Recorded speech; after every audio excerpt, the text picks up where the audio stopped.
6절까지 나오는 이야기는 바울이 결례라고 하는 것을 행하는 정결 예식을 이야기합니다. 정결 예식을 치르는 이야기가 나오고 있습니다. 하나님과 사람 사이를 가로막는 가장 큰 걸림돌이 부정함입니다. 하나님이 제일 싫어하시는 거죠. 성경의 세 번째 책이 뭔가요? 성경 순서에서 세 번째 책이 갑자기 꿀먹은 벙어리들이 되셔가지고 창세기, 출애굽기, 레위기지요. 레위기. 레위들에게 주신 법이기도 하지만 성결법전 혹은 정결법전이라고 하는 별칭을 가지고 있습니다. 레위기 전체를 읽으면 복잡한 것 같아요. 복잡한 것 같은데 어성경 하시면서 작년에 레위기 읽는 방법을 들으셨을 거예요. 이거 이렇게 읽으면 된다라고 하는 방법이 있습니다. 그냥 그렇게 따라가면 그렇게 어렵지 않아요. 성경에 나오는 이야기들이 우리가 모르는 언어가 아니고 우리 언어로 기록이 되었기 때문에 구조만 이해하면, 전체 구조만 이해하면 보기가 쉽습니다. 각각, 그러니까 쉽게 이야기하면 레위기는 의사들의 책이에요. 의사들의 책. 의학도들이 아주 좋아하는 책입니다. 제가 신학교 학부 2학년 때 성경 큐티하는 그런 과목이 하나 있었어요. 그런데 그때 강사로 오셨던 분이 의사 출신의 목사님이신데 앞에 서가지고 무슨 이야기를 했어요. 자기는 성경 중에 제일 재밌고 흥미진진한 책이 레위기래요. 저희는 그 시간에 입을 떡 벌렸습니다. 그게 뭐가 재밌다고 그러냐 그랬는데 자기는 그것만 보면 아주 신이 난대요. 사람을 해부를 하고 각을 뜨고 하는데 그 순간에 그 의학 실습할 때에 배웠던 그 장면들이 떠오르면서 너무 신이 난다는 거예요. 외과 의사 출신이거든요. 그분이. 근데 레위기는 그런 의학적인 이야기들이 있습니다. 의학적인데 모든 병리 과목이 다 들어가 있어요. 산부인과, 이비인후과, 내과, 외과, 정신과, 피부과 다 있습니다. 그 안에. 근데 그 모든 그 과목들의 중심이 뭐냐 하면, 모든 그 병리 과목들의 중심이 뭐냐 하면 정결하라라고 하는 거예요. 너를 정결하게 구분해라.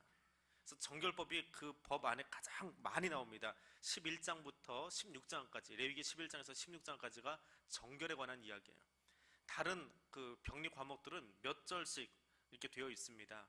그런데 이것은 몇 장에 걸쳐서 나와 있어요. 그만큼 하나님이 관심을 가지고 있는 책. 그래서 레위기는 성결법전이다 라고 부릅니다. 부정한 것을 제거하기 위한 그런 예법이 있는 것이지요. 근데 바울이 이방인 선교를 하러 돌아다니면서 율법은 불완전하다. 그래서 예수 그리스도가 오셔서 그 율법을 완전케 하려고 했다라고 이야기를 합니다. 근데 말이라고 하는 것이, 사람의 말이라고 하는 것이 한 다리만 건너가면 다른 이야기가 되어버립니다. 경험 많이 해보셨지요? 제가 한 이야기도 한 다리만 건너서 다른 사람에게 전달되어지면 또 다른 의미로 해석도 해서 전달이 되어집니다. 그게 말이라고 하는 거예요. 그래서 원래 출처를 따라가 보지 않으면 전혀 다른 이야기를 듣기 쉽상입니다.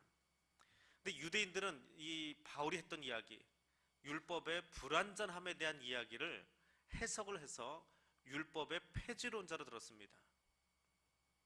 근데 그 율법 폐지론자인 예수 믿는 바울이 예루살렘에 떴다. 예루살렘은 유대인들의 아성이잖아요.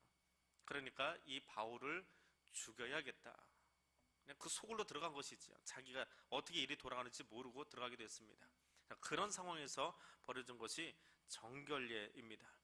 근데 그때 예루살렘의 수장이 누구냐? 예루살렘의 그래도 정치적, 이 종교적인 가장 높은 자리에 있던 사람이 야고보라고 하는 사람인데 예수님의 동생 야고보예요. 그러니까 예수님 살아생전에는 자기 형님이 미쳤다라고 여겼던 사람입니다. 미쳤다 생각해서 형이 설교하고 있던 자리에 가가지고 끌어내려고 했던 사람이 야고보예요. 근데 예수님이 승천하는 과정 속에 그 예수의 공생애를 지켜보면서 이 사람은 나의 형이 아니고 메시아다라고 하는 분명한 의식이 생깁니다.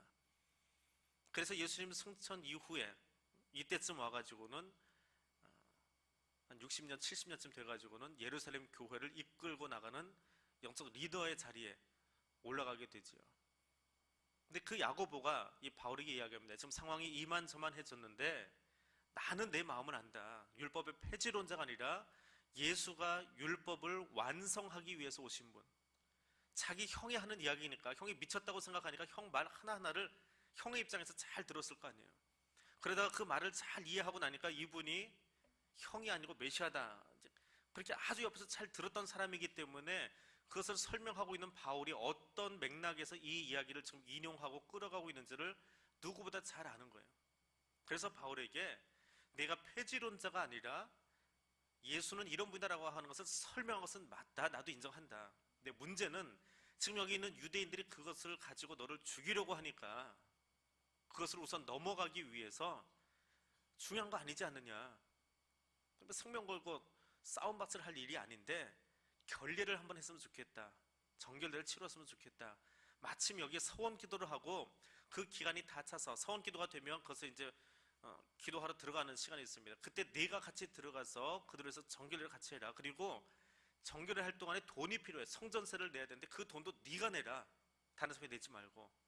그럼 거기는 유대인들이 보기에 저 바울이 율법의 폐지론자가 아니라 또 율법을 소중하게 여기고 지키려고 하는구나. 그러면 마음이 좀 풀릴 것 같다. 이게 야고보의 말 한마디에 바울이 다른 이야기 하지 않고 그대로 끄떡하고는 가서 정결례를 치릅니다. 뭐 그 이야기예요. 그럼에도 불구하고 유대인들이 따라서 계속해서 소동을 벌입니다. 오해를 하는 것이지요.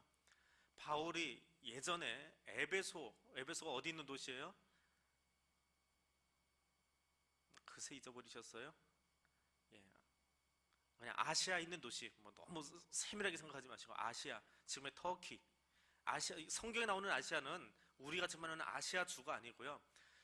터키의 한 부분이에요. 터키 한 부분을 아시아 주, 그러니까 경기도, 충청도 하는 식으로 부르는 겁니다. 그냥 아시아 주에 있는 거예요. 그냥 아시아라고, 소아시아 하면 터키 전체를 이야기하고, 그냥 아시아 주 하면 경기도식으로 터키의 서쪽 지역에 있는, 서남부 지역 쪽으로 있는 그런 도로 하면 됩니다. 지금은 또 행정지역이 달라요. 성경적인 행정지명입니다.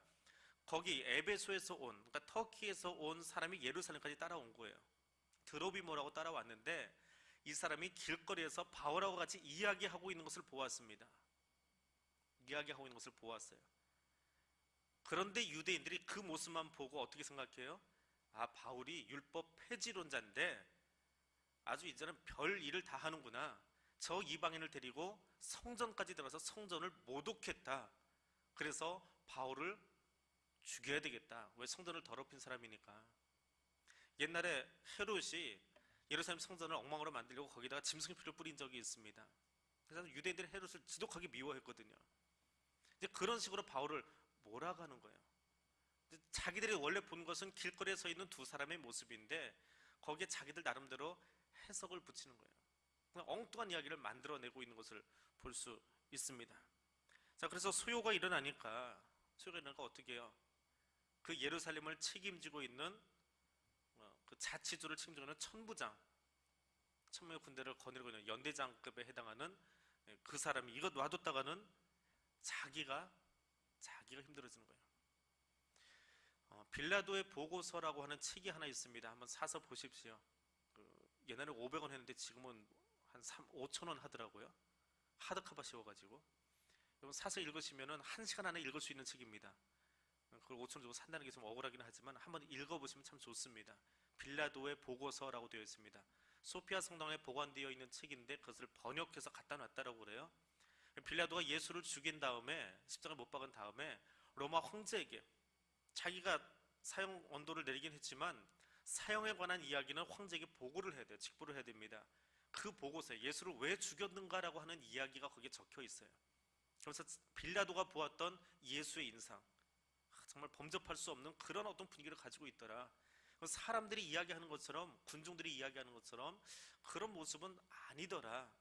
그런데 문제는 뭐냐 하면 이 사람 내버려 뒀다가는 소요가 일어나고 그러면 황제께서 이쪽 지역을 보기에 불안할 수밖에 없다. 그래서 이 지역의 정서를 위해서 내가 죽일 수밖에 없었다. 그래서 사형 언도를 내렸다.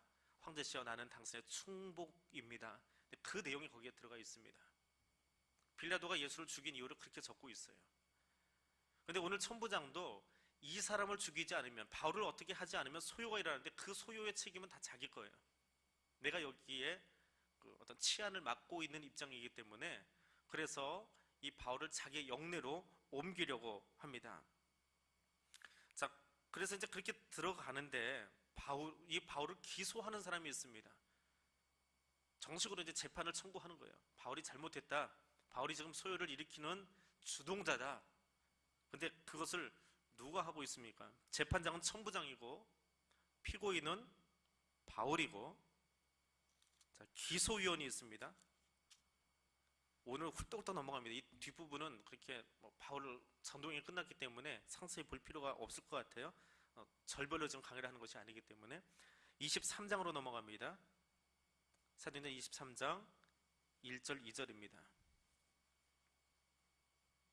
같이 읽어보겠습니다. 바울이 공회를 주목하여 이르되 여러분 형제들아 오늘까지 나는 범사의 양심을 따라 하나님을 섬겼노라 하거늘 대제사장 아나니아가 바울 곁에 서 있는 사람들에게 그 입을 치라 명하니.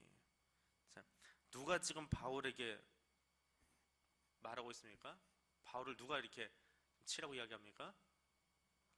대제사장 아나니아. 자, 절별 강의를 안 하기 때문에 중간중간 뛰어넘는 것들이 있는데, 이 21장 앞부분에서는 이야기 진행이 가만히 그냥 다시 나중에 읽어보세요. 이야기 진행이 누군가 드라마 보듯이 쓰고 있어요. 드라마를 보듯이 남의 이야기예요.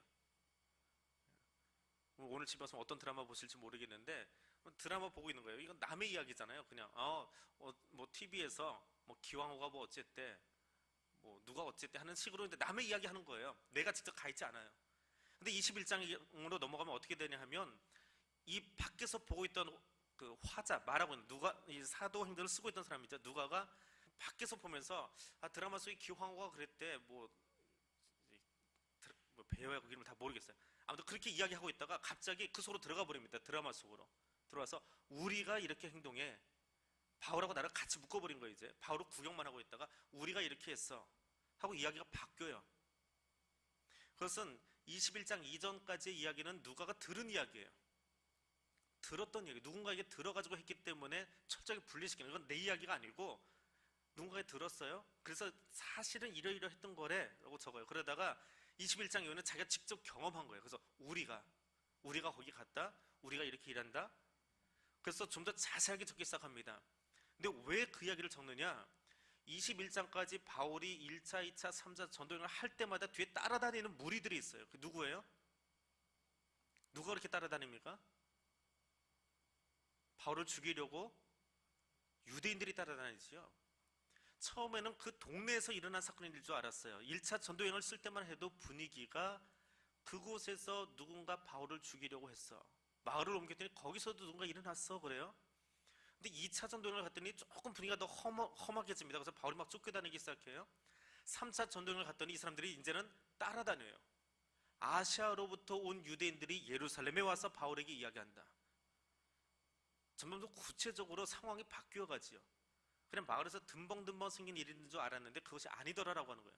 그러다가 누가가 내가 이제 직접 본 거예요. 그 전에 이야기는 전에 들었기 때문에 뭔지 잘 몰랐는데 23장 쓸 때쯤 와서 보니까 이 배후에 바울을 죽이려고 하는 그 일의 배후에 누가 있어요?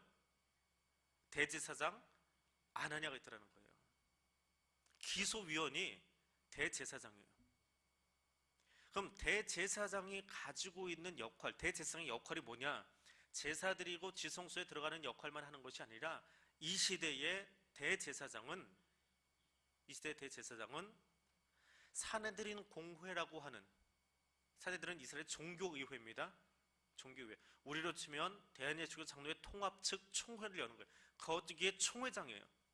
지난주에 설교를 하셨던 그 목사님처럼 총회장이에요. 그 총회장이 나서가지고 사람들을 일으킨 거예요. 야, 바울이 이번에 경상도 간대더라. 경상도 노예에 있는 유대인들 다 일어나. 그래서 바울 좀 죽여라. 거기를 떠났대요. 급하게 떠나서 뭐 전라도로 갔대요. 그럼 이번엔 전라도에 있는 노회에 일어나. 거기서 사람들 조직해가지고 바울을 어떻게 좀 해봐. 그 배후에 누가 있었다고요? 대제사장, 총회장, 사내들인 공회라고 하는 조직적인 기구가 사도행전이 진행되는 내내 바울을 쫓아다니면서 죽이려고 했던 거예요. 우발적으로 일어난 사건이 아니라, 바울의 설교를 듣고 이해하지 못해서 일어난 사건이 아니라 사탄이 교회의 사역을 방해하는데 이 땅에 있는 세상 정부를 이용해서, 세상의 기구들을 이용해서, 조직을 이용해서 조직적으로 교회의 선교를 가로막고 있는 것을 볼 수 있습니다. 조직적으로 가로막아요. 일 못하게 가로막고 있는 모습들을 볼 수 있습니다. 아주 교묘하게 믿음의 진보가 일어나지 못하도록 하고 있는 이야기, 누가가 그걸 본 거예요. 내가 전해 들을 때만 해도 그냥 어렴풋이 그래 선교하는 데는 방해가 일어난대, 그 정도로만 들었는데 내가 바로 같이 다니면서 보니까, 구체적으로 사건을 내가 직접 눈으로 보니까 기소하는 게 이게 유대인들 그냥 어중이 떠중이가 기소하는 게 아니고 제사장님께서 나서서 그 일을 하고 있더라 라고 하는 겁니다. 바울이 그것을 아주 지혜롭게 빠져나가는 모습도 또 나옵니다. 하나님이 그때그때 주시는 지혜들이 있어요. 자신은 부활의 문제 때문에 잡혀왔습니다 하고 한마디를 던집니다. 부활의 문제 때문에 잡혀왔습니다. 자, 그 이야기를 던지면 어떤 현상이 일어날까요? 초등부만 나와도 알 수 있는 이야기예요. 사실은 초등부 공과책에 나오는 이야기거든요. 초등부 교사를 좀 해보십시오. 한 2년만 하면 알 수 있는 이야기입니다.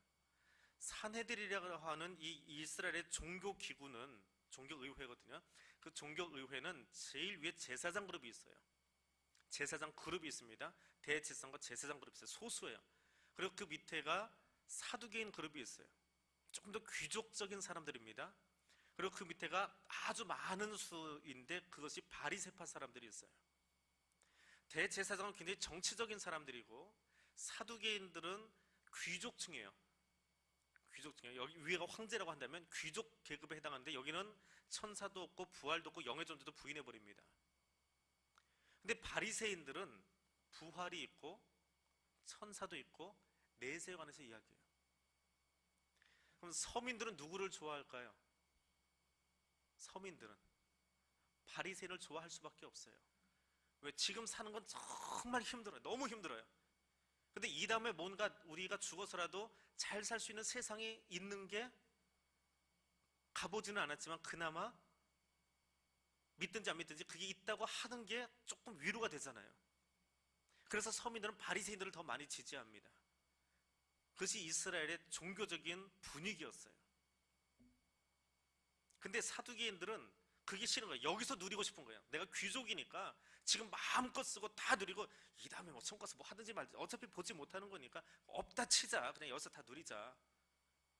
귀족들의 생각이에요. 가진 자들의 생각이에요. 그 사람들이 항상 충돌하고 있는 거예요. 서민을 대변하는 바리새인하고 서민과 등 돌리고 있는 사두개인들은 막 항상 대립하는데 그 중심의 문제가 뭐냐 하면 부활의 문제거든요. 사람이 죽었다가 살아나느냐, 예수 부활이 아니고요. 죽었다 사느냐 마느냐 하는 이야기. 근데 바울이 딱 보니까 알아요. 왜? 자기도 바리새파 출신인데다가 자기도 산헤드린 공회에 공문을 받아가지고 그리스도인 죽이려고 예전에 나갔던 적이 있잖아요. 사도행전 시작할 때. 그래서 산헤드린의 분위기가 무엇인지 아주 잘 아는 그런 사람이에요. 그래서 거기다 화두를 툭 던지는데 둘이 싸움 붙을 만한 이야기를 던져버립니다. 그러니까 바울을 고소하려고 했던 사람들이 자기들의 가장 민감한 부분이 건드려지니까 자기들끼리 자존질이 일어나 버려요. 하나님이 그리스도인에게 지혜를 주시는데 말씀 잘 전하는 것뿐만이 아니라 어려움 가운데서 어떻게 그것을 헤쳐나갈 수 있는지에 대한 지혜를 순간순간 주실 때가 있습니다. 간혹 교인들이 이렇게 막 흥분해가지고 전화가 올 때가 있어요. 흥분해서 뭐 두서 없이 막 이야기를 하면서 뭐 화가 나가지고 이야기를 하는데 듣고 있으면 저도 정신이 없어요. 앞뒤가 안 맞으니까 지금 무슨 이야기를 하려고 하시는지. 그럼 이제 옆에다 종이 하나 펴놓고 계속 적으면서 전화를 받고 있습니다. 근데 다 적은데 나중에 종이를 봐도 이해가 안 돼요. 두서가 없어서. 한참 그걸 들고 그 사람 이야기하는 동안에 이제 좀 침묵도 흐르고 이야기도 하고 하는 동안에 할 수 있는 게 뭐 있어요? 그냥 그거 아무리 읽어도 답이 안 나와요. 사실은. 본인도 아직 정리가 안 된 건데 남의 생각도 정리가 안 되는데 제가 그 생각을 어떻게 정리해 줍니까? 할 수 있는 방법은 한 가지밖에 없어요. 그거 써놓고 그냥 기도하는 거예요. 하나님, 이거 내가 봐도 모르겠어요. 하나님 아시잖아요. 왜 저렇게 저 사람이 흥분해 있는지. 지금 이 이야기가 아니고 정말 저 사람에게 필요한 것이 무엇인지 좀 가르쳐 주세요. 근데 신기한 것은 그렇게 기도가 끝나고 나면 이 종이하고는 전혀 상관없어요. 그 사람의 지금 흥분한 마음이거든요. 정말 그 사람이 들어야 될 또 다른 이야기를 하나님이 그 순간에 주세요. 그리고 그렇게 흥분해 있는 사람이 그 이야기를 던졌을 때 하나님이 그들의 마음을 다스려 주시는 것을 경험하게 됩니다. 오늘 바울이 이 현장 속에서 지금 그것을 경험하고 있는 거예요. 나를 고소하고 있는 무리들을 바라보면 이쪽 사람한테는 어떻게 답변하고 저 사람한테는 어떻게 답변하고, 그건 가장 이성적인 모습이에요. 이성적으로는 그 실수하고 있는 사람들에게 하나하나 찾아가서 따지면 돼요. 교회에서 일하다 보면은 이렇게 좀 일이 잘 안 돌아갈 때 가서 따지면 돼요. 그렇게 하면 안 되죠 하고 이야기하면 돼요. 근데 그런다고 바뀌지 않거든요. 그렇게 해서 바뀌지 않습니다. 거기 제일 필요한 게 뭐예요? 기도하는 것밖에 없어요. 가장 어리석은 방법이지만 하나님은 그 방법을 통해서만 일하십니다. 사람의 이성적이고 합리적인 방법이 아니라 기도하는 무리들을 통해서 일하세요. 사람들을 바라보고 교회를 바라보고 봉사하는 사람들을 바라볼 때에 답답하실 때가 있을 거예요. 찾아가서 해결하려고 하지 마세요. 더 들쑤시는 거예요. 그냥 아궁이 불에다가 부지깽이 집어넣어서 이렇게 쑤시는 것처럼요, 해결하려고 달라붙은 것 같은데 더 쑤셔놓는 겁니다. 하지 마세요. 정말 그것이 안타깝게 여겨지거든 그 안타까움을 가지고 기도실로 쫓아가세요. 하나님이 해결하세요. 교회는 하나님이 일하시는 곳이지 사람의 방법이 일하면 안 됩니다. 그러면 어디든지 말썽나게 돼 있어요. 오늘 바울이 그 하늘의 지혜를 가지고 이야기하는 것을 볼 수 있습니다. 근데 하나님이 그렇게 바울에게 지혜를 주신 뒤에 그날 밤에 한 가지 바울에게 약속을 주시는데, 그 바울에게 지혜를 주고 바울이 그 지혜로 말하는 것을 보면서 하나님의 마음이 정말 흐뭇했을 거예요. 그래서 바울에게 새로운 삶을 하나 안겨주십니다. 내가 너를 노마에다 보내겠다. 노마에 가서도 좀 증언해라. 에베소에서도 훈련했지. 아시아의 로마라고 하는 에베소에서도 훈련했지. 그리고 오늘 이 군중들의 난동 속에서도 거기에 휘둘리지 않고 정말 지혜를 가지고 이야기했지. 됐다. 그 정도면 됐다. 내가 이제 너를 노마에다 보내고 싶다. 바울의 목표가 생겨나. 바울은 원래 서바나 가려고 그랬는데 노마라고 하는 땅을 하나님이 보여주십니다. 자, 누가 이제 그 이야기를 다 본 거예요. 그런 정말 정신없이 돌아가던 이야기를 다 보고 나서 정리를 합니다. 하나님 나라의 역사가 일어나는 곳에 사탄이 정말 쉬지 않는구나. 정말 쉬지를 않아요. 예수님 때에 예수님을 고소했던 제사장 이름 혹시 기억하십니까? 예수님 때는 제사장이 둘이 있어요. 그래서 항상 두 사람을 동시에 붙여서 이야기합니다. 안나스와 가야바 제사장 둘이 있는데 현직 제사장은 가야바였어요. 예수님 당시에. 임명직의 대제사장이기 때문에 그래요. 원래는 종신직인데 이 당시 로마의 정치적인 어떤 힘 때문에 임명직으로 바뀌었어요. 자, 예수님 당시에 멀지 않은 과거예요. 예수님 당시에 예수님을 고소했던 대제사장이 누구예요? 가야바. 오늘 바울을 고소하는 사람이 누구예요? 대제사장 아나니아. 사람은 바뀌었어요. 가야바에서 아나니아로 바뀌었어요. 그런데 끊이지 않냐고 그 사내들인 공회를 이용해서 예수님도 십자가에 못 박아버리고 바울도 죽이려고 하는, 사탄이 정말 쉬지 않고 일하는구나. 예수님에게서 실패했잖아요. 이미 예수님 십자가에 못 박았다가 부활하셨잖아요. 실패했으면 꺾일 말도 한데 사탄 절대로 안 꺾입니다. 죄성의 문제가 그렇게 쉽게 다스려지는 것이 아니더라라고 하는 거예요. 끊임없이 우리 안에서 일합니다. 끊임없이 교회 안에서, 끊임없이 이 땅 가운데서 사탄이 일하고 있어요. 바울을 죽이려고 하던 아시아에서 온 무리들이 있는가 하면 오늘 23장으로 가면 천부장에게 고소한 다음에 이게 건이 잘 해결이 안 되니까 40명의 비밀 결사대까지 조직합니다. 지치지 않아요. 그 정도로 쫓아다니면서 바울에게 면박을 당하고 고소했다가 고소가 취하돼 버리고 그러면 그만두면 되잖아요. 그런데 지치지 않습니다. 그리고 얼마나 재미있느냐면 23장과 24장은 시간 차이가 2년이 납니다. 이 총독이 대제사장이 고소를 했습니다. 재판장이 누구냐면 벨리식 총독이에요. 근데 벨리식 총독이 이거 건드려봤자 괜히 뜨거운 감정 잘못 건드려가지고 어느 편을 들어주던 자기에게는 유익한 게 하나도 없잖아요. 죄가 없지만 풀어주면 사람들이 소리를 일으킬 거고, 잡아두고 죽이자니 이건 로마 시민권자인데 시민권을 박탈해가지고 어떻게 뺏어낸 다음에 죽여야 되는데 시민권을 박탈할 만큼의 죄목도 없는 거예요. 그러니 어떻게 해요? 재판을 질질 끄는 거예요, 뒤로. 그게 2년이 걸렸습니다. 그게 23장과 24장이에요. 그런 분위기예요. 건드려봤자 별 좋은 거 없으니까 질질 끌어서 2년이 됐습니다. 총독이 임기가 끝났어요. 야, 이번에 네가 해. 나 그냥 간다. 제일 뜨거운 감자를 그 다음 총독에게 넘겨줍니다. 벨릭스 총독이 베스도 총독에게 넘겨줘요. 그동안에 제사장이 또 바뀌어요. 요세푸스라고 하는 이스라엘 역사책에 보면 2년 뒤에 제사장이 누구냐면 이스마엘이라고 하는 제사장으로 바뀝니다. 예수님은 누구요? 가야바. 그리고 바울의 첫 번째 기소자는 누구예요? 뭐 기억 안 하셔도 괜찮아요. 아나니아. 그 다음에는 이스마엘. 예수님을 십자가 못 박았던 총독은 누구예요?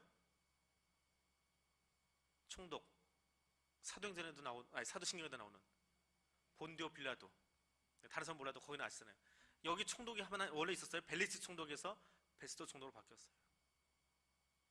예수님 때부터 사도행전 역사가 끝날 때까지, 사도행전 이야기 끝날 때까지 쉬지 않고 그 기구를, 그 사람들을, 사람이 바뀌어도 정말 지치지 않고 일하는, 교회만 지치지 않고 하나님의 선교를 하는 것이 아니라 사탄도 그 교회가 안 넘어지는 게 배가 아픈 거예요. 안 흔들리는 게 배가 아픈 거예요. 그 정도 흔들어있으면 교회가 좀 쓰러져 줘야 되는데 안 쓰러지니까 사탄은 우는 사자처럼 뛰어다녀요.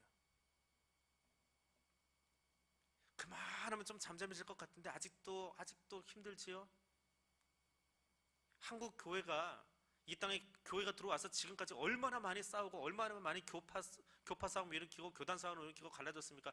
그만하면 좋을 것 같은데 여전히 싸우고 있거든요. 여전히 사람의 욕심이 발동하고 있거든요. 하나 되고자 하는 열심도 있지만, 그런 기도의 불길도 있지만, 또 다른 면에서는 그 역사의 이면에는 그 교회를 갈라놓고 싶어하는, 그래서 교회가 교회답지 못하게 넘어지게 만드는 사탄이 쉬지 않고 일하더라라고 하는 거예요. 그렇게 극성스러운 사탄 앞에서 사람이 할 수 있는 일이 뭐가 있습니까? 사람의 방법으로는 되지 않아요. 하나님이 하시지 않으면 될 수 없는 일입니다. 근데 그걸 내가 해보겠다고 소리 지르고 다니는 가장 무식한 사람들이 있어요. 내가 해보겠다. 그게 소위 정치꾼들이에요. 종교적인 정치꾼들이 여기 나타나는 거예요. 가야바나 아나니아나 이스마엘이나 하는 이 사람들. 그럼 거기에 야합해서 들어오는 본디오 빌라도나 벨릭스나 베스도나, 그 사이에서 교회가 뭐하고 있어야 돼요? 기도하는 일 외에는 없어요. 성령님이 일하셔야 돼요. 누가는 그것을 본 거예요. 끊임없이 세상과, 세상 정부와 교회라고 하는 교회 탈을 쓴 그런 사람들이 싸우고 있을 때에 성도들이 해야 될 일이 무엇이냐? 사도행전의 역사를 정말 끌어가고 있는 사람이 누구냐? 바울에게 새로운 비전을 주고 너 로마로 가라. 내가 너 훈련 잘 끝냈다. 그 마음 가지고 로마로 가라. 에베소에서 훈련 받았지, 여기서 훈련 받았지. 그 훈련 받은 것 가지고 가서 로마에 가서 전해라. 내가 내 입술을 사용하겠다. 바울이 좀 들어야 될 말이 누구의 말이에요? 제사장의 말도 아니고 총독의 말도 아니고 군중의 말도 아니고 누구의 말이에요? 성령님의 음성에 귀를 기울이는 거예요. 그렇게 성령의 음성에 귀를 기울인 바울을 통해서 사도행전 역사가 쓰여져 간다라고 하는 것을 누가가 본 거예요. 그리고 그것을 기록한 거예요. 그리고 2000년 뒤에 우리가 이 사도행전을 읽고 있다면 우리가 지금 해야 될 것도 그거예요. 사람들의 말이 참 많아요. 일을 마칠 때마다, 행사를 마칠 때마다, 나라가 어수선할 때마다 사람들의 소리가 그렇게 많이 들려요. 뭐 이거는 이렇고 저거는 저렇고 이거는 잘못했고 저거는 잘못했고. 여러분, 그 사람의 소리 아무리 하나하나 가서 다 이야기해도요, 100이면 100사람 다 만나야 정리가 될까 말까 해요. 그럼 내가 정말 들어야 될 소리는 뭐예요? 누가를 통해서 가르쳐 주셨잖아요. 성령의 음성을 듣는 자리로 가자고요. 기도하는 자리로 가자고요. 그래서 그 성령의 음성에 귀를 좀 기울이자고요. 소리는 여전히 있을 거예요. 저 무리들 사라지지 않아요.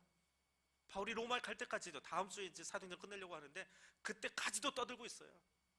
근데 바울이 그 소리에 기울이지 않습니다. 사람은 믿을 존재가 아니라 긍휼히 여기고 기도해야 될 존재예요. 우리가 믿고 바라봐야 될 존재는 딱 하나 있어요. 누구예요? 예수 그리스도밖에 없어요. 그것을 바라보는 사람들의 이야기가 사도행전이에요. 그래서 바울이 결정합니다. 자기가 항소 안 하면 새로운 총독은 적당히 이 재판을 끝내려고 그랬어요. 분위기가. 근데 갑자기 항소를 해버립니다. 총독이 너무 기분이 좋아요. 왜? 내 손에서 어떻게 끝내든 나한테는 아주 정치적인 계륵 같은 사건인데 야, 이게 로마로 넘어가겠습니다. 황제가 알아서 하면 되는 거니까 내 손 떠나는 거잖아요. 야, 보내자. 로마로 보내자.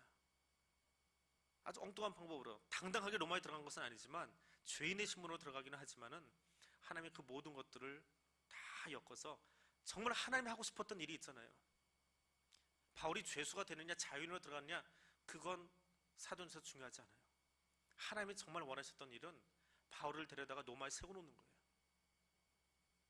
그러니까 죄수의 신분으로 서 있든지 자유인의 신분으로 서 있든지 그건 하나님하고는 아무 상관없어요. 그래서 우리가 하나님의 뜻을 이해하기가 참 힘들어요. 어떻게 보면 그렇잖아요. 바울이 로마 시민권자고 그만큼 지식을 많이 가지고 있는데 당당하게 들어가가지고 원로원 같은 데 가서 떵떵거리고 설교를 해주면 얼마나 좋아요. 멋있어요. 그래서 로마가 변혁되었다 그러면은 정말 대하 드라마를 보는 것처럼 얼마나 멋있어요. 그건 우리의 생각이에요. 우리가 벌은 인간 역사예요. 그렇게 역사를 끌어가 주시면 정말 멋있을 것 같아요. 신이 날 것 같아요. 야, 기독교 선교가 이렇게 일어났구나. 어떻게 일어나도 죄수의 신분으로 끌려가가지고 수갑차고 서가지고 설교하고 있어요. 근데 그렇게 하나님의 말씀이 선언된 그곳에 이런 일들이 일어납니다. 예수님은 그렇게 하나님 나라를 전하다가 십자가에 못 박혀 죽으시고 결국 부활하셨어요. 예수님 불렀던 처음의 제자들, 사도들은, 어부들은 저 무지렁이들이 떠들고 있다, 미쳤다, 그런 소리를 들었어요. 배우지도 못한 것들이 떠들고 있다 그랬어요. 근데 바울이 전하니까 뭐라고 그래요? 유대인들이? 야, 쟤는 너무 많이 배워가지고 지 학문이 서로 미치게 하나 보다. 이래도 미쳤다, 저래도 미쳤다. 이게 세상의 모습이에요.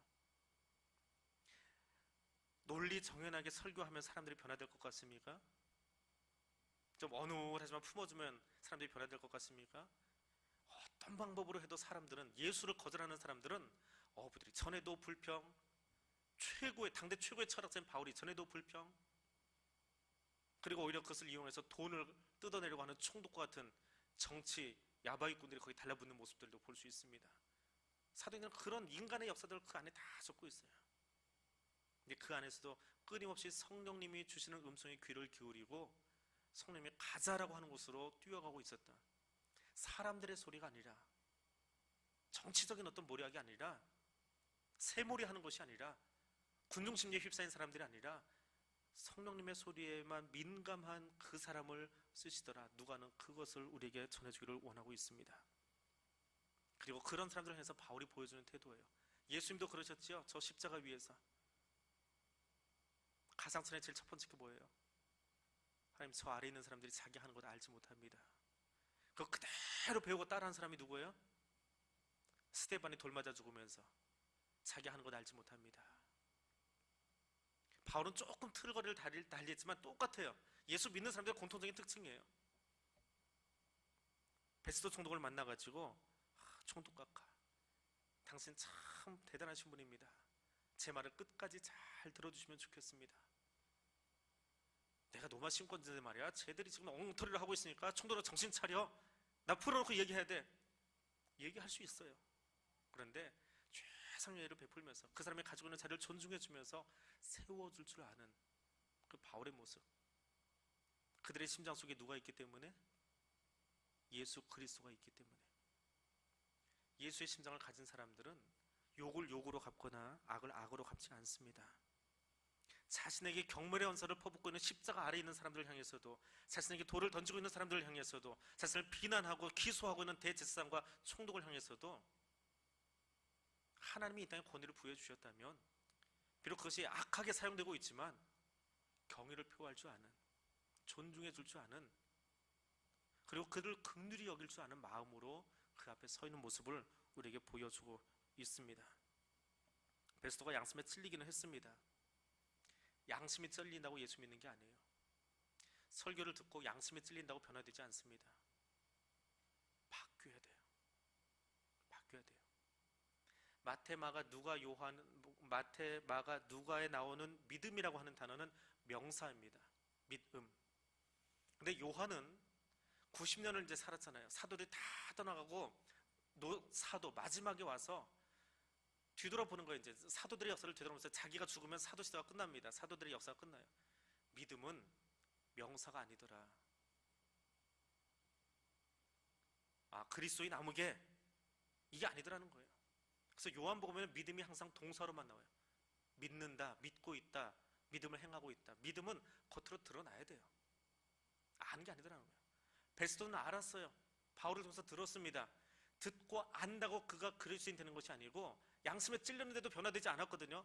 야, 너 좀 배웠다고 지금 나한테 그런 소리 하는 거냐? 아, 이거 들어가지고 네가 미쳤나 보다. 야, 나가라. 그게 베스도의 자세였어요. 듣고 양심에 찔려서는 바뀌어야 되거든요. 근데 베스도가 바뀌질 않아요. 말씀은 내 양심을 찌르는 것으로 끝나는 것이 아니라 찔렸기 때문에 내가 바뀌어야 돼요. 이 양심에 찔렸음에도 불구하고 사람 눈초리 보는 거야. 사람들이 이런데, 분위기가 이런데. 그래서 올바른 판결을 하지 못하는 그것이 죄성을 가진 사람들의 모습이에요. 그래서 복음을 전하고 있는 그리스도의 선교를 감당하는 교회가 지금 해야 될 일이 있습니다.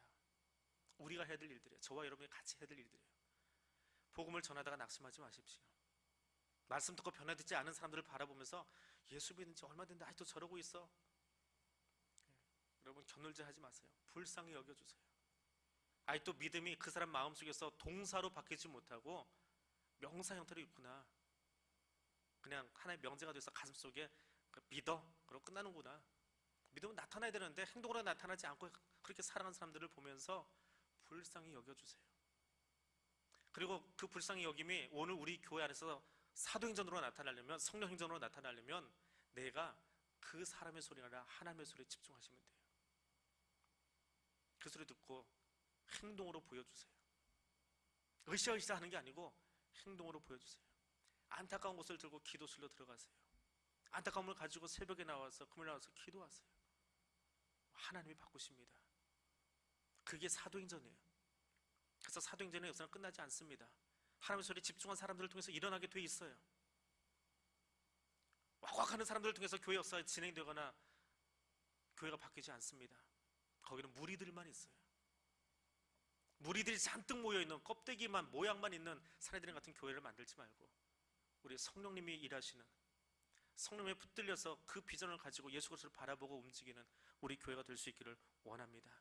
그 주님이 정말 내 양심을 찔렀다면 그 찔림 받은 것 때문에 눈물을 흘리면서 내 행동을 바꾸려고 달려나갈 수 있는 성도들 될 수 있기를 원합니다. 오늘 이것을 가지고 우리 같이 기도하겠습니다. 하나님, 이 시대에도 복음이 증거되고 있는데, 들려지고 있는데 그것을 거절하고 있는 사람들이 있습니다. 거짓 진리 앞에 지금 빠져서 아파하는 사람들이 있습니다. 하나님, 그들을 긍휼히 여겨주시고 그들에게 예수의 복음이 귓전에 울리다가 끝나는 것이 아니라, 베스처럼 귓전에 울리는 것이 아니라 그들의 양심을 찌르고 심장을 찌르고 변화시켜줄 수 있도록 여러분 지금 기도하는 대상들이 있지요. 예수 안 믿는 여러분의 가족들, 친척들이 있지요. 그들을 위해서 기도하십시오. 그들에게 예수의 복음이 들어가서 그들의 인격을 바꾸도록 기도하시기를 바랍니다. 그리고 오늘도 교회를 방해하는 숱한 그 세력들을 통해서 교회가 마땅히 바라보아야 될 것, 예수 그리스도만 바라보고 달려가기를 원합니다. 그것을 위해서 기도하시길 바랍니다. 세 번째로 기도하기는 이 대한민국을 위해서 기도할 수 있기를 원합니다. 오늘 여기 베스도, 벨릭스, 또 본디오 빌라도와 같은 그 안타까운 정치들이 대한민국 땅에서 일어나지 아니하도록 그저 야합하고 사람들을 죽이는 일에 혈안이 되는 것이 아니라 정말 올바른 정치, 올바른 경제 운영을 할 수 있도록 이 대한민국을 이렇게 건강한 사회로 움직여질 수 있도록, 거기에 내가 건강 공동체 일원이 되어서 그 역할을 감당할 수 있도록 이 세 가지를 가지고 같이 기도하고 또 여러분 가지고 있는 개인의 기도 좀 올리고 돌아가시기를 바랍니다. 함께 기도하겠습니다.